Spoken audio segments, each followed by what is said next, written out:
Thank you for joining the Soul Sisters Cafe. Anything else on that one? Sorry. No. How about some fear and love? I think I'm welcome. Oh, I'm sorry. I skipped down. How about some welcome? I'm going to welcome your welcome. Welcome squared. I am not welcoming fear and love. Feel free to correct me anytime I go off the rails. Before you got on this call or this call right now, Jordan did something. She just flipping cracked me up as usual. And it was just, I would say, gotta say this is Christ consciousness. I just had this massive experience, physical heart experience of how much I loved her, how cool she is, how funny she is. And it is one of those experiences where I know that I'm talking through it out loud. But right, that's funny. You're very funny. I'm just saying out loud. Thank you. Thank you. Thank you. It's like, why don't you talk about welcome? Thank you. The people want to hear about welcome, not about how funny I am. How cool Jordan is. Welcome. Okay. Thank you. So I love welcome. Oh my gosh, it is so freeing for me. What is it? Welcome is when we don't know. Well, this is my little small, I don't know. This is the way I wrap it up. Okay. Welcome is I'm not too sure what to do here, or I don't understand the situation. And I have the universe behind me. I have Christ, I have God, I have Source as my teacher. So I don't have to know something. So when I welcome, if I'm confused about something or I don't know something or I'm worried about something, I can say I welcome the guidance. I welcome the healing. I welcome whatever it is that I'm going through. And I use welcome probably every day, maybe every other day, where I don't know what to do. So welcome is this idea of, I know there's something for me here. I have a sense that there's something for me here, and I welcome the guidance. It's us not knowing. We don't need to know everything. We don't know everything. The universe, Source, God, the Creator, that's where every answer is. Every single one. And so I can, there's a term, and I think it's did Marianne Williamson she uses it, right? Yeah, I learned it from her. Yeah. It may have come from A Course in Miracles, but that's where I learned it from her. And we've talked about this in podcasts, which is, I'm going to lay this on the altar. I have this problem. I have this challenge. I have this struggle. I was judging. I'm not too sure what it's for. I'm going to lay that on the altar, and I welcome the divine guidance. I welcome, and the nice thing is, at whatever rate is safe for my own soul's growth. It's not, when I welcome, I don't say, I want this in an hour. There are no rules with welcome. And it's so comforting. I feel so... We do have our preferences, though, don't we? Yeah. An hour would be great, universe. It would be really awesome if this was done by 6. Totally be my preference. Yes. But I welcome however it goes. Right. So welcome is like... kind of how I feel when my man takes care of me.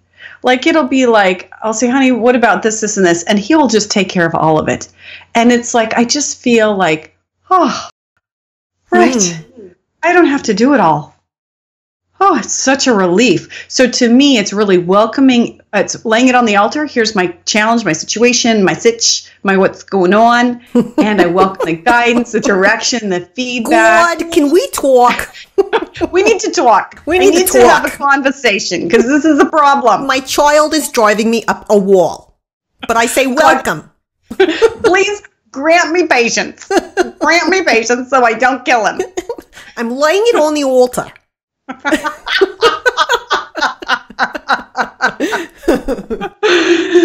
Yeah. Yeah. And all of those work, right? Sometimes I'm like, oi.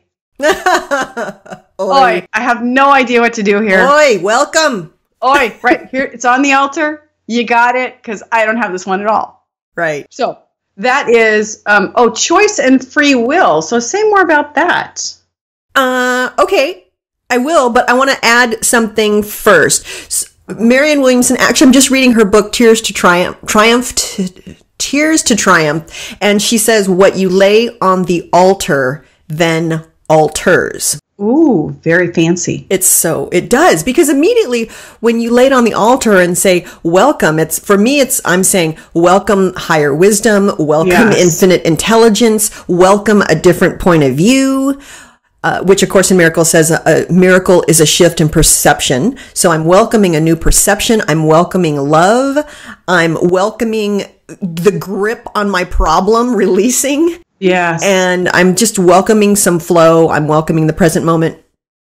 And I found a description in Book of Knowing and Worth, channeled by Paul Selig. And it says, welcome is an invitation, an invite to all that can be outside of what you have known. Oh, ooh. When you... Okay, everybody. Ooh. Ah. Oh. When you decide something can be, you give it power. When you welcome it, you claim it, you call it to you, and you allow it. So I think even stepping outside of our situation, we're so immersed in our situation, and we step outside of it when we can get our wits about us to even say welcome, then we're saying, it can be different than this. There doesn't have to be suffering. It doesn't have to be so fearful. I don't have to be so clenched. I don't, have to be so angry or whatever I'm feeling. And so I welcome something new, and I'm making space for it. And I'm claiming that something new can be here, and that there is a new way of viewing this. And experiencing this, and then I open the pipe, for that to actually happen and to allow it to flow to me. So when I say choice, when I think of choice and free will, the guides who are the energy, the body of energy that is channeling through Paul Selig, will say, we'll teach you, and they're laying out some fantastic teachings.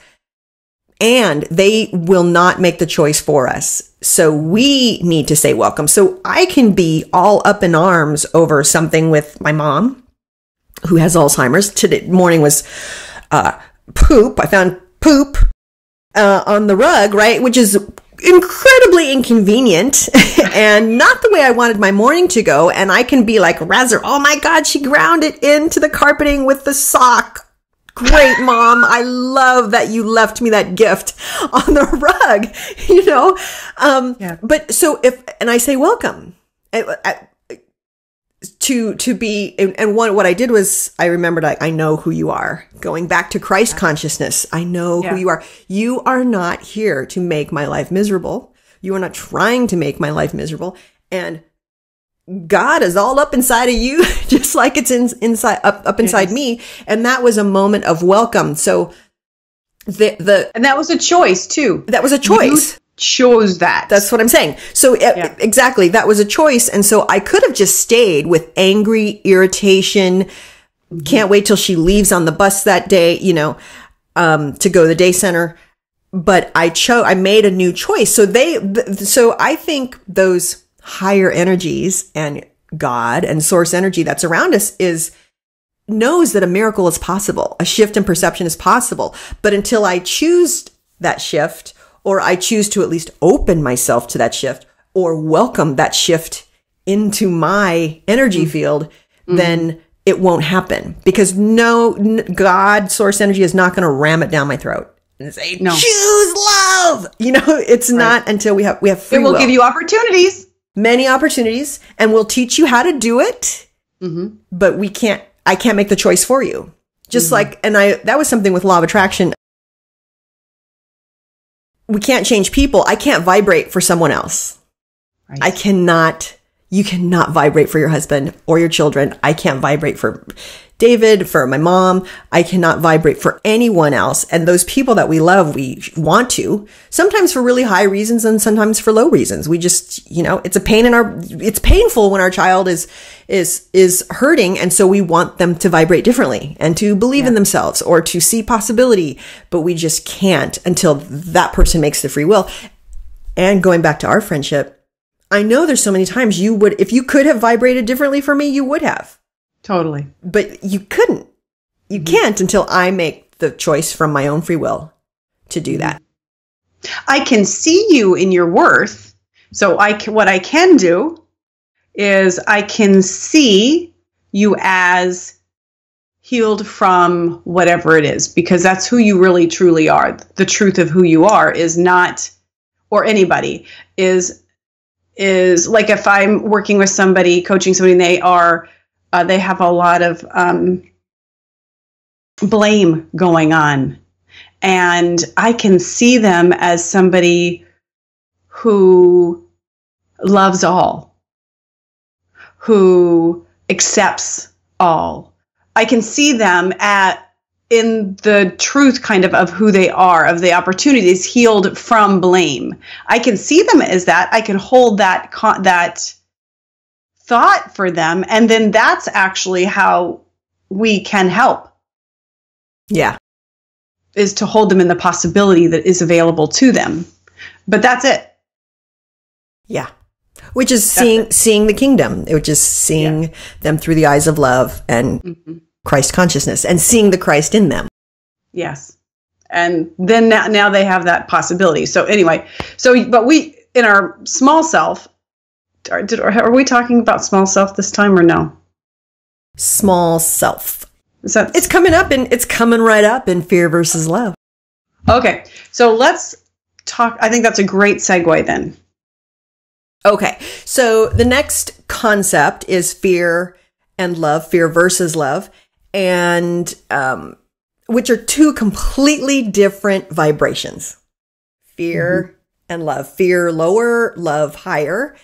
And the guides will use a phrase, small self, personality self. My personality is the part of me that can be fearful and that can worry about money, can worry about time, can worry about the future, can be very self-critical of myself. So Course in Miracles and Marianne Williamson talks a lot about just the distinguishing between two separate places. Is it coming from fear or are you coming from love? And you can put so many things in that fear basket and then other things in the love basket, and it can really become that simple. And my ego is the fearful part of me. Yeah. Versus the true part of myself, which knows that I'm eternal, I'm divine, I'm an aspect of the Creator, as is every other aspect of this world that I'm in. And that part cannot be harmed. And that part is abundant. And that part will go on forever. And that part, did I say cannot be harmed? So it's not fearful. I heard a story about a man who, South African, he has a place where people go on safari, and his family was taken hostage, and he had literally like a gun at his head. And in that moment, he saw, I think he was seeing, now I would have these words, Christ consciousness. And he was basically, in his energy field, like, go ahead, because you cannot harm me. And the person did not kill him. And it like, that's can you imagine? I remember when he told me that story, and I was like, how did you do that? What? That didn't compute. But I've heard stories like that where someone knows, they have elevated to that perspective of, you can harm my mortal body, but you will not harm the true, much bigger part of me. My human form is but a slight, tiny drop of my entirety. So I look now, where are my motivations? Where am I? Am I in the frequency of fear? And the guides will say the action of fear is to create more fear. I find that to be incredibly true. So just before this, we hit record, we were talking about, fear will say, are you sure you're prepared? Are you this? Are you sure? Maybe you should do more research. And you can tell sometimes maybe that's true. Yes, that's called for. But other times it's just trying to stall you out from growth and from taking the next step and stepping out. So what would you add to fear versus love? This was going to be a whole podcast eventually, but I experienced this to the biggest degree that I've ever experienced anything. And my son was in active addiction, and he was doing massive drugs, not pretty at all. Ambulance type level. Yeah. Coming back with that drug, that kind of stuff. And we were able to locate him, and he was with one of his quote unquote friends and his girlfriend, the guy's girlfriend, who were massive drug dealers, heroin, you name it, everything. And they had all these marks on their face from when you do heroin, right? You get, I think it's that right drug. I don't know all about this stuff. So here's my son, and he's in this car with these two people that have these things on their face from doing these really hardcore drugs, selling these hardcore drugs, and not, people would say they're not good people. They're mean, cruel, blah, blah, blah. This is the stuff that sends cortisol coursing through any parent's bloodstream. Body, right? And I'm usually witnessing. Yeah. And there they are. Yeah. And I sat in the passenger seat as my husband was talking to our son. And these other two people got out of the car, and they're all like, whatever. And I could totally see them in love. Here are these people who, like a year ago or 2 years ago, I would have wanted to rip them from limb to limb. They were bad, cruel, horrible people, and I could totally see them and wish the best for them. I could see them in love. I knew who they were. And this was even before we were doing all the kind of as much as we are now. And you don't just mean drug dealer and girlfriend. You mean I know who they were, which is... Yeah, they're an aspect of God. They are an aspect of the divine in form. They are worthy. They are a child of God, just as every human being is. But I could see them as that. I could feel them as that. I could feel the love I had for these people. And it was insane. I was very confused. Very different. Because you're not supposed to feel that way, quote unquote. Parent, right. I'm thinking, and then I'm going, what kind of parent feels that, which is small self. Yeah. Small self had to step in, ego had to step in and say, hey, you can't feel that much love for these people, because what kind of parent would do that? And I had to just say, no, I know who they are, kind of think. Again, I wasn't using that language. And also for changing the whole matrix of the world and the whole structure, what kind of parent would you be if you love the bad, quote unquote, bad people? And it doesn't understand, like the fear doesn't understand love. It's just, no.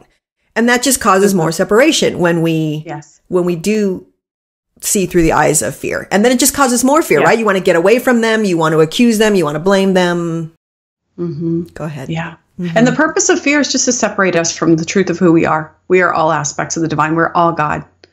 We are all part source. The purpose of fear is just to separate, to try to separate us from that knowing. That's it. And it's very easy to do that by creating more fear. Yeah. Yeah. Let me put this picture in your mind and this picture in your mind and that awful picture in your mind.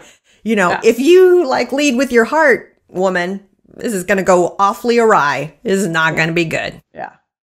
So fear, small self, ego versus true self.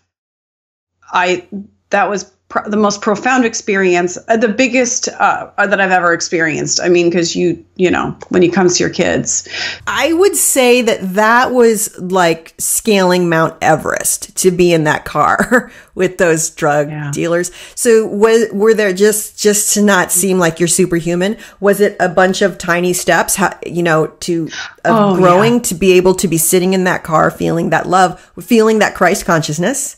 And seeing with love and seeing with the eyes of the Creator. How'd you get there? I mean, just in a nutshell, because we're We got a couple more things to do, but how did I get there? A lot of baby steps. Probably it was first seeing who I was. The first was a realization that I am worthy. That was step one. That has been the foundation to my transformation, to my evolution, is knowing I am worthy, having that understanding. And if I can see, and at that time, like when I got that 9 years ago, like I am worthy. This is not so everybody, and then I was able to, as I stepped in my own worth, little tiny by little tiny, very, messy, yucky, whatever steps, I was then able to see it for other people. Yeah. I think that's significant. Totally has been for me. As you know, I've had such a terrible self-image and I'm a loser and I'm a failure and blah, blah, blah. Yeah. It's when you can finally see that for yourself, it changes. You can't help but see it for other people because I think we're the hardest to see it in the self. And as we give it to ourselves, we can give it to others. We cannot, that's the way it rolls. Yeah. I could give it to myself. I could give it to others. And I was at that time, so that was a couple of years ago, at that time, I was giving it to more and more self-love, more self-care, I was able to give it more and more to myself. So then I could give it more and more out. And this was before Paul Selig books, for sure. It was in Whatever Arises. Love that, Matt Kahn. Yeah, that was that time. During that period of time. Yeah. Okay, so love, talking about some love up in here. This is from the guides from I Am the Word, first book. And when you are love incarnate, you vibrate at a frequency of love. The vibration of love, oh gosh, my notes are going all over the place. Let's see. You are this, okay, so skip, record scratch. I'm just picking up where I think it makes sense. You are this love to the extent that you align to its frequency. And when you are in the energy of love, you are in love. Love is not a feeling.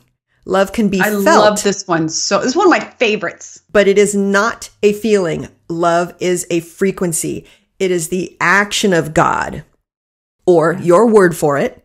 It is the action of God expressing itself through you as love. Yes. Can I get an amen? Amen. I said, praise God. So what do you love it. So say more. Oh, God, I love this one so much because the way I have thought about love in the past has been so small. It's been conditional. Yes. Conditional. Yeah. So I would say to mom. Good point. I love you unconditionally. BS. I call BS. Yeah. Totally call BS. Yeah. Because it was just like you only love me if you do this. If you do that, you don't love me. Oh my God. If you're snarky, you don't. You don't love me. Or if my kids are smoking pot in my house, they don't love me. But this is love is not conditional. Love is so we have this very small I had a very scope of love. It's transactional. In love, I do this, you do this. This is how love goes. It's transactional.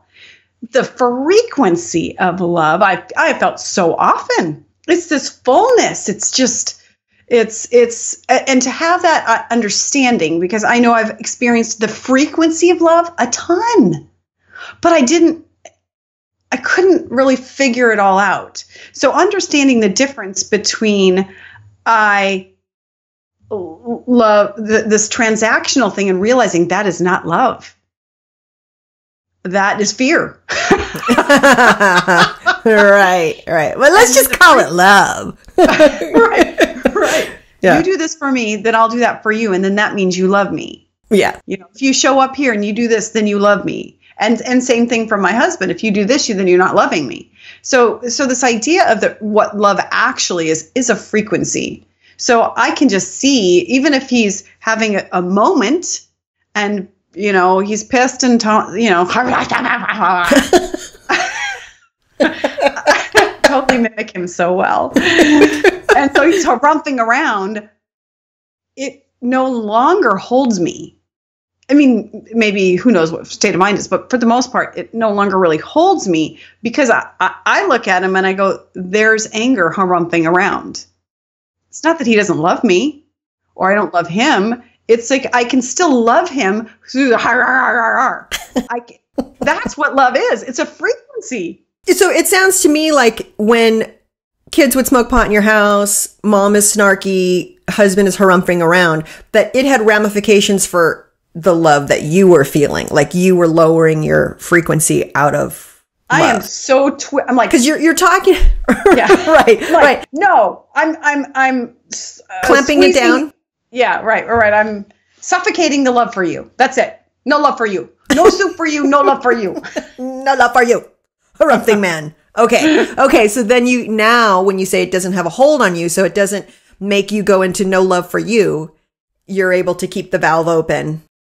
Yeah. Keep it flowing more. Yeah. I totally. What about for you, frequency of love? I want to move on. I think we've covered it. Okay, good. So okay. Let's go on to requirements for, I mean, you said it. I agree with everything. I've had experiences about that. So requirements for growth, go, baby. Okay, requirements for growth is another one. Jordan and I really love this one. Yes. And I love, and I'm going to give a little bit, but I really want you to nail this because you have such great ways of explaining this. But I love the word requirement. At first, I was tweaked by this word, a requirement for growth, which means I'm required to learn some shit so that I can get to the next place. I don't really like that. That's not very loving. What's up, God? Like, aren't you supposed to be all loving and I'm required to do something? Don't you love me like I am? I have to learn something for you to love me? Well, that's not, and that's right. That's what the mind would do. Right. That's not. And of course, the universe, God is so loving, so kind, because it is like the parent that is not. So I would not put my kids in a car when they were 10 and say, go drive on the freeway you've never driven, because I love them, because they're not prepared for that. We didn't live on the farm and grow up in Iowa where we drew, LA or North Carolina or whatever. So so as somebody who loves this human being. Wait. Because in Ohio, they do put 10-year-olds in cars and say, go drive on the freeway. I think they do.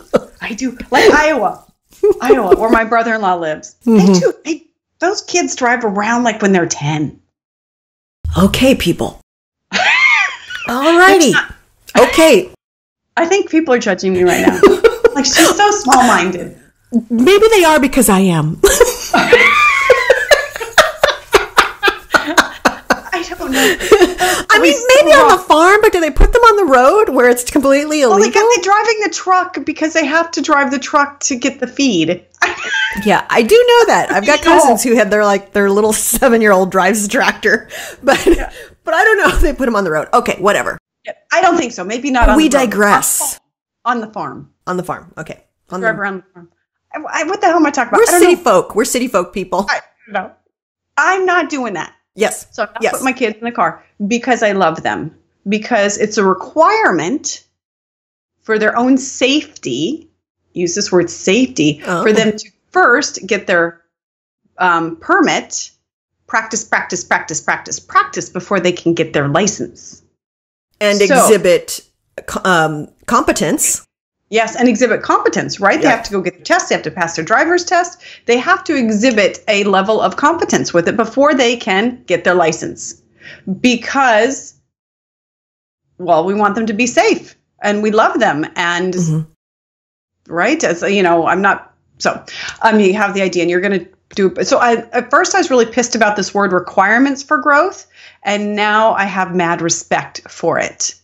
And now when something comes up for me, it allows me to remember, oh, this sucks right now. This feels very yucky. I know I can't go on to the next grade, to the next thing, I can't get my driver's license until I've mastered this, until I understand this.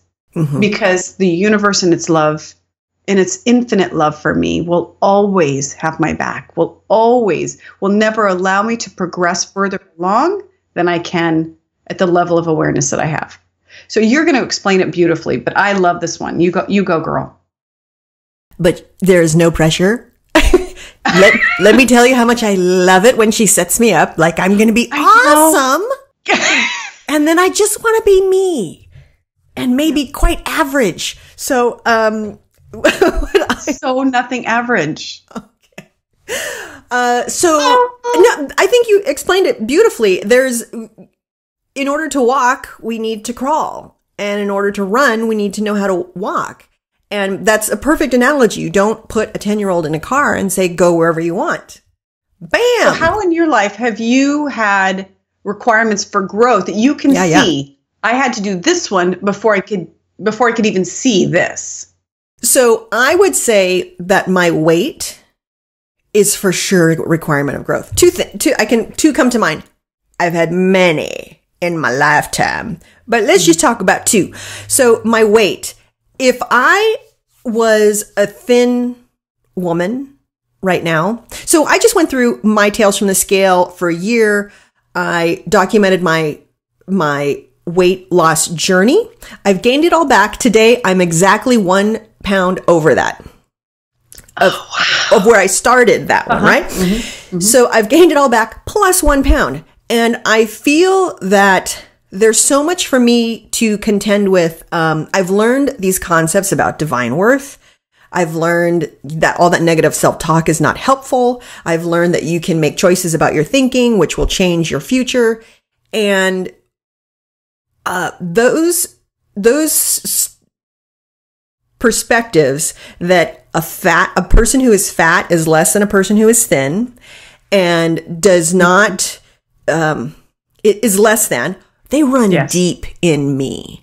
And so if I were to achieve that thinness now, I would not have contended with, I would not have contended with the beliefs that are counter to what is divinely true.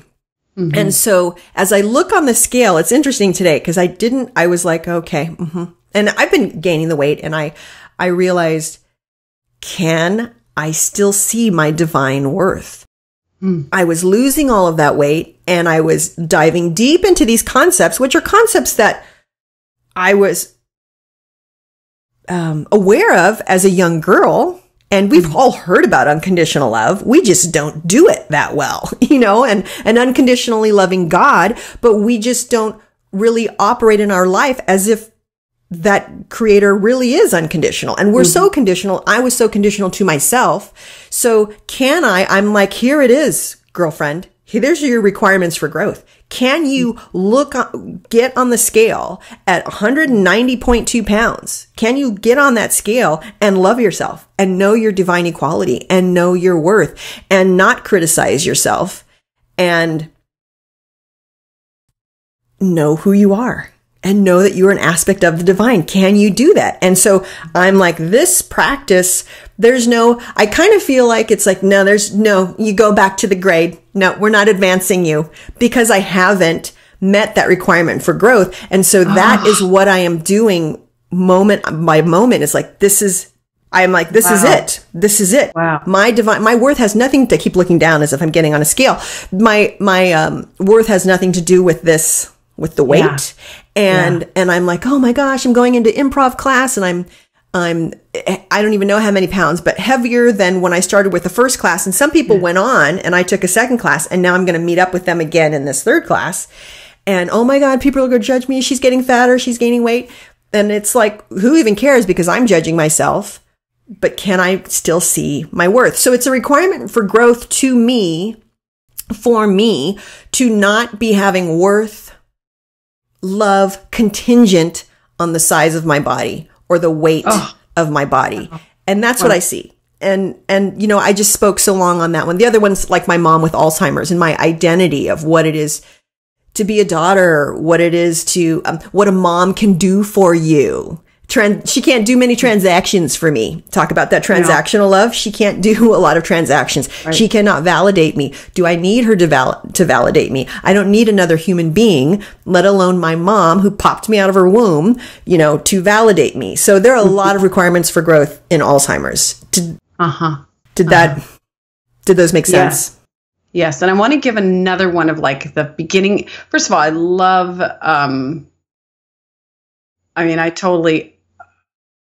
the weight one, hands down. And that you can see it for what it is. This is still a requirement for growth.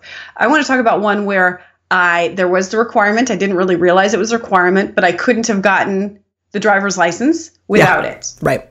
Okay. So many years ago, I was sitting in my garage crying to Jordan because I was having such a tough time with my kids. And she was trying to say to me along the lines of basically, your kid, like my kids don't define me. Do you remember what you were saying to me?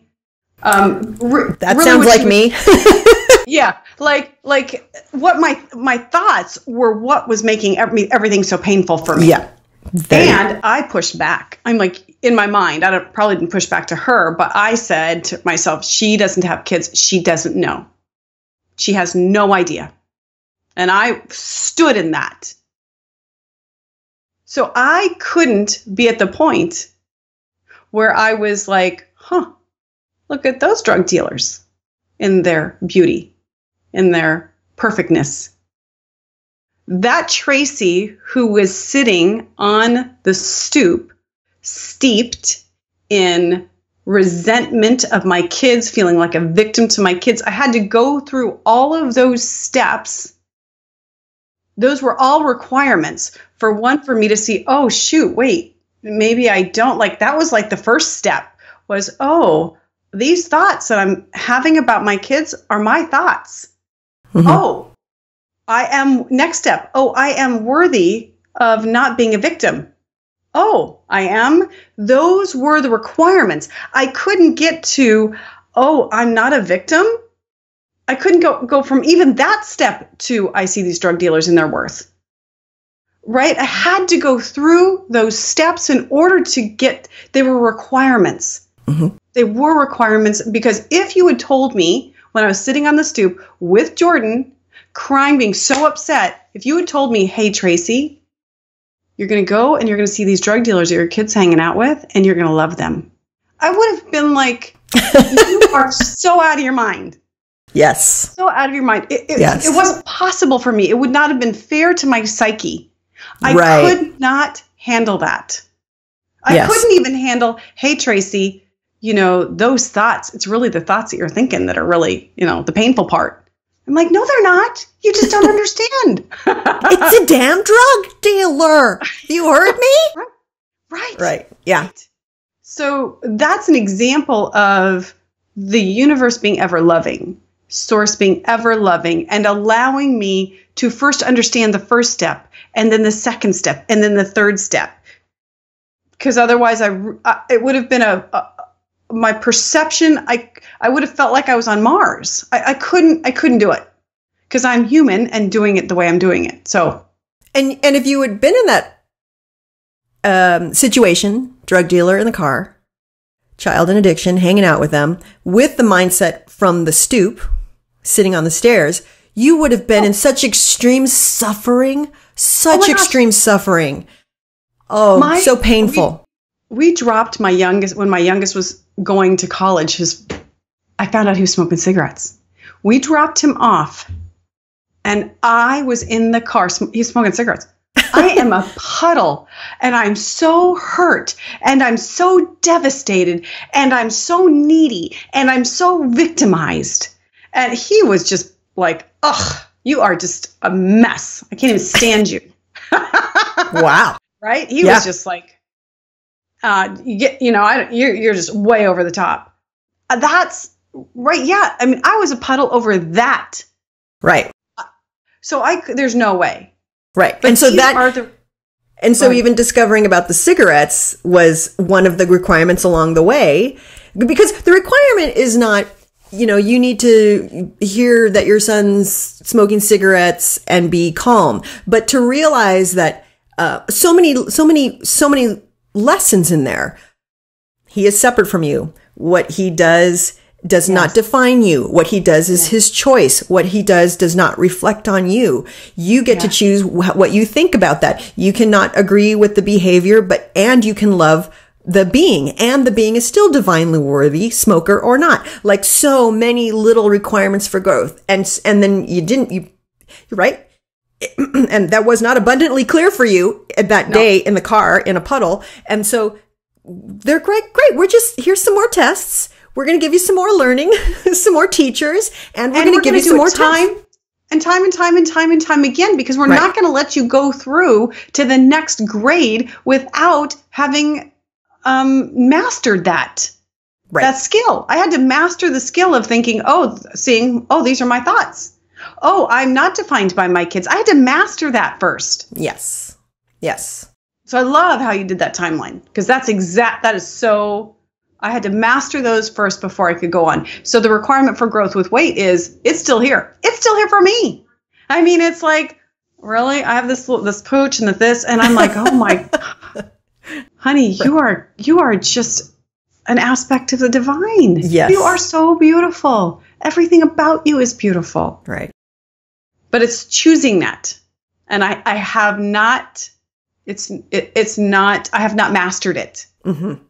Right. It is still a requirement for my growth. Yes. As well. And that's what I see, there's still that for me to learn. So if I keep taking an algebra test and I'm not passing it, I haven't mastered that skill set yet. And an understanding of those principles and concepts, I haven't mastered it yet. So let's get some tutoring, let's take the class again. Let's go back and do some more studying, do some more drills. And then when you pass it, we'll put you in calculus or pre-calculus. Okay. Amen. Love it. Yeah. So, it is a freeing, it's miraculous point of view. I didn't like it in the beginning either, because I didn't like it. Actually, I did love it in the beginning. It was before when I was like, oh, we didn't come here for lessons. We didn't come to earth for lessons. We came here just to be joyful. As Abraham Hicks says, life is supposed to be fun. And I saw it as being less than. If I came to learn something, then that means I'm lacking and I'm less than. And it felt awful. But now I'm like, we're talking about living in Christ consciousness and seeing our enemies as divine as well and divinely worthy. And we're looking at, unity and ending hunger and ending human trafficking and ending abuse of other people and dismantling the matrix of fear. So yes, there are requirements for growth. I mean, if someone who becomes a fireman goes through training and to learn what to do when there's a fire and what all the signs are and how to get the people out. And, there are requirements, and skills that we need to develop and muscles that we need to develop. And, So yes, requirements for, I can just see so many. My life, I like that lens now. It actually is really helpful. Yeah, me too. And we have many opportunities.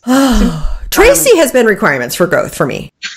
That will be other podcasts. Requirements for growth for me. Right? We have been. One of we had a big requirement for growth for both of us. Oh my gosh. Yeah, so many. Such a great one when we get to share that one with y'all. Yes. We did vibration and frequency, Christ consciousness, divine worth, welcome, fear versus love, and requirements for growth. Drop the mic. Our listeners probably want us to drop the mic because it's been an hour and 8 minutes. So why don't we do that for them? Okay. They're like, oi, with the definitions already. Yes. We're going to welcome the end of this podcast. They are. They're going to be in so much the frequency of love for it. Thank you for getting this far in the podcast. We'll see you next one. Bye, y'all.